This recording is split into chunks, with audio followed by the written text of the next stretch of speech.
कार्रवाई की है और 4 मैनेजरों को गिरफ्तार कर लिया। कोर्ट ने सभी आरोपियों को 6 दिन की पुलिस हिरासत में भेज दिया है। और एक और अहम जानकारी, मामले में केयरटेकर को भी हिरासत में लिया गया है। यानी कि इस पूरे मामले में कुल मिलाकर 5 लोगों की गिरफ्तारी हो चुकी है, 5 लोगों को हिरासत में ले लिया गया है। वहीं क्लब के मालिक गौरव और सौरभ लूथरा के खिलाफ एलओसी भी जारी कर दिया गया है। दोनों की तलाश में गोवा पुलिस की एक टीम दिल्ली भी भेज दी गई है। इस बीच हादसे में मारे गए बर्च रेस्टोरेंट के स्टाफ मेंबर मनोजीत माल का शव अरपोरा में उनके परिवार को सौंप दिया गया है। 7 दिसंबर को लगी इस भीषण आग में 25 लोगों की मौत हुई थी, जिनमें अधिकांश कर्मचारी शामिल थे।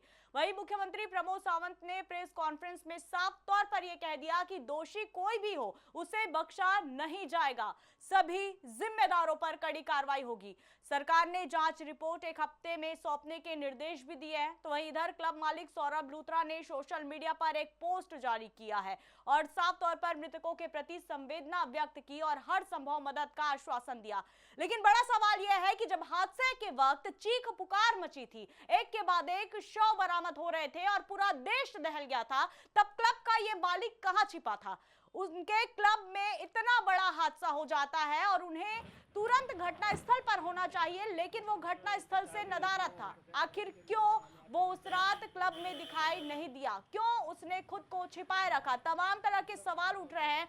और जैसे ही सीएम ने ये आदेश जारी कर दिया, ये निर्देश दे दिया कि आरोपी जो भी हो उसे बख्शा नहीं जाएगा, तब ये क्लब का मालिक जो है वो सामने आता है और इस तरह से सोशल मीडिया पर पोस्ट करता है। क्या जिम्मेदारी नहीं बनती? पूरे देश दुनिया को झकझोर कर रख देने वाला ये इतना बड़ा हादसा जिसके क्लब में घटित हुआ, वो मालिक क्लब नहीं पहुंचा। अगर गलती नहीं थी तो मौकाए वारदात से वो नदारद क्यों थे? सवाल बार बार यही उठ रहे हैं।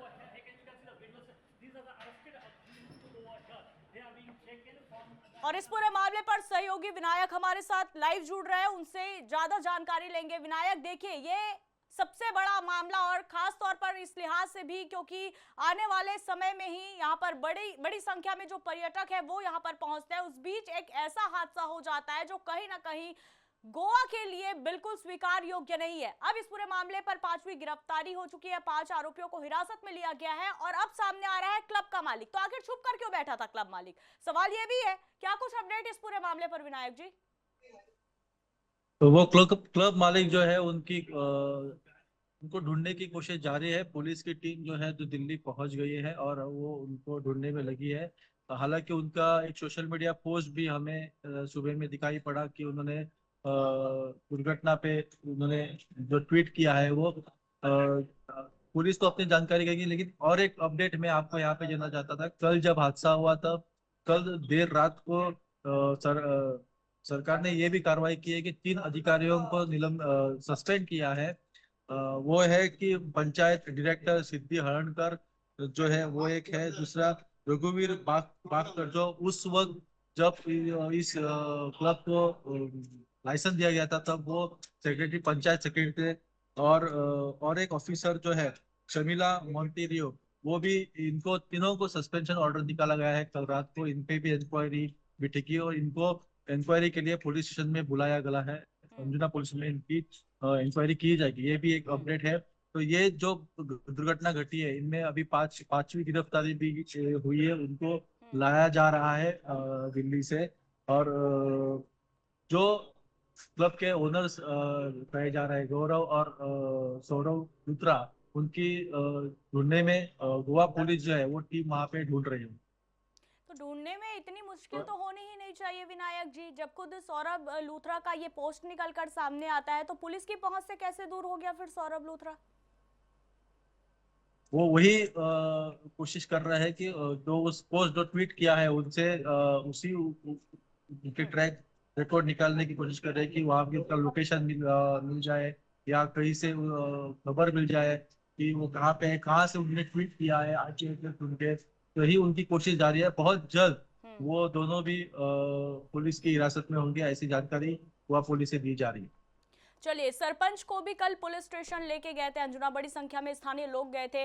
अब क्या वो सरपंच को छोड़ दिया गया है और सरपंच को क्यों बुलाया गया था, इसको लेकर क्या कुछ जानकारी निकलकर सामने आई विनायक जी?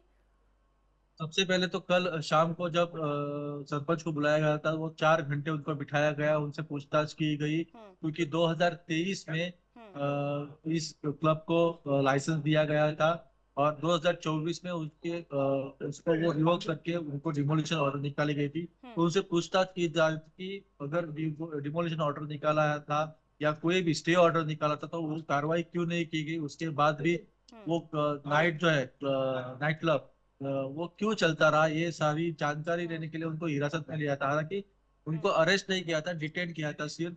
हम्म। उनको पूछताछ के लिए बुलाया गया था। उसके बाद 4 घंटे उनको बिठाया गया, और कुछ एक दो सवाल ही पूछे गए। हम्म। तो सरपंच का ये कहना था कि ये पूरी हैरेसमेंट चालू है, और इसकी वजह से हैरेस करने के लिए ही उनको बिठाया गया। इससे पहले भी उनको कुछ हम्म। प्रकार से हैरेस किया गया था। तो ये सारी राजनीति जो है वो कल शाम को हमें देखने को मिली। हम्म। सरपंच से पूछताछ करके उनसे क्या इंफॉर्मेशन मिली और उसका क्या फायदा इस इन्वेस्टिगेशन में हो रहा है, हम्म। ये बात अब तक पता नहीं चल रही है। लेकिन उनको फिर से बुलाया जाएगा ऐसा लगता है। तो देखिए, ये इस पूरे मामले को कहीं ना कहीं सियासी मोड़ देने की कोशिश तो की जा रही है। सामने जेडपी इलेक्शन है, कितना असर इस पर पड़ेगा? क्योंकि विपक्षी दल तो जमकर इसे एक मुद्दे की तरह भुनाने में लगे हुए हैं। सीएम से कह रहे हैं कि आप अपना पद त्याग दीजिए। ये तो बहुत बड़ा सियासी मुद्दा होगा, क्योंकि जिला पंचायत चुनाव अभी 20 तारीख को है, और ये दुर्घटना घटी है। हम्म। पहले तो बात है कि राजनीति होनी चाहिए, लेकिन अपोजिशन जो है तो ये मुद्दा उठाएंगे, और ये बहुत बड़ी डैमेज हो सकता है बीजेपी हम्म। सरकार को, जो कि वहाँ पे विधायक है माइकल लोबो।